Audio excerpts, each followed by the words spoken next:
photosynthesis is really, water, light, and CO2. And to maximize photosynthesis rates, you just basically need to supplement CO2 and add it to where, you can really maximize that to the full potential.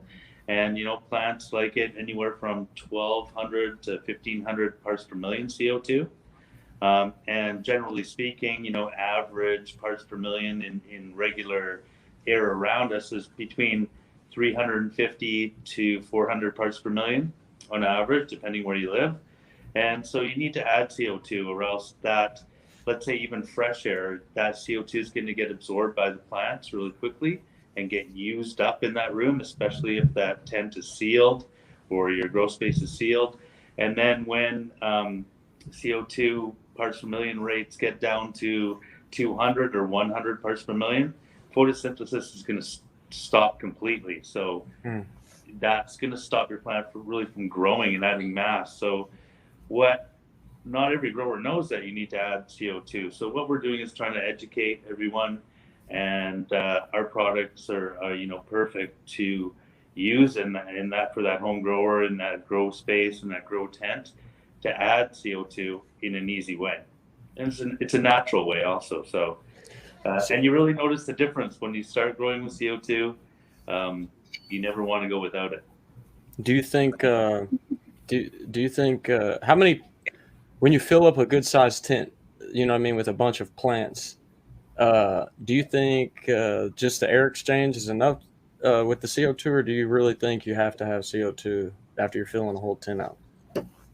Yeah, CO2 is just such a vital component of indoor growing.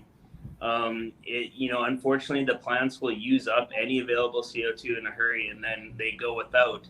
Mm-hmm. This becomes kind of what's known as the weakest link, or the limiting factor. And no matter what you do, no matter what else you do, your plants will only grow to that limiting factor. Mm-hmm. So, when Daryl was breaking it down, and, it's water, light, and CO2, that is the main things that you need for that plant to grow. If it cannot go through photosynthesis, it will not grow. Mm-hmm. So indoors, people think, I have fresh air coming in, and yeah, that's great, but you're still not reaching those optimal CO2 levels. Yeah. So you really need to supplement those CO2 levels in any way you can to maximize, your not only plant health. CO2 is, it's kind of like and another thing that people often forget, CO2 is what plants breathe. We breathe oxygen as human beings. Plants breathe CO2. Mm-hmm. So once you implement that into your regime, it's extremely hard to go. You just see how important it is. And I think people forget photosynthesis because we learned about it when we were so young. To be honest, we were in elementary school when we were taught about photosynthesis and how plants grow. And that is right, huh? You know what I mean? Now here we are all these decades later. Yeah. And we often just encourage people to just, any grower out there who's not yet, regardless of your level of growing or experience, just Google photosynthesis and just look into what it does, and you'll be like, oh my goodness, you have to make it a part of your indoor grow, and it's just it pays you back tenfold. Any money or time or energy that you put into adding CO2, you will get back. Right. So the adding CO2. It's hard for people to visualize.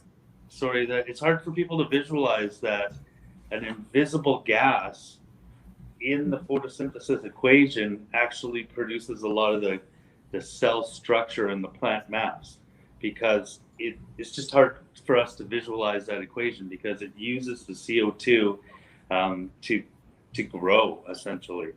So, especially with these high power lights, these high power LEDs, you want to be able to take advantage of those, and to maximize that photosynthesis rate, you would need to also have a lot of CO2 in the range of definitely over 1,000 parts per million. Generally, like I said earlier, 1,200 to 1,500 parts per million CO2 is ideal with these new high power lights.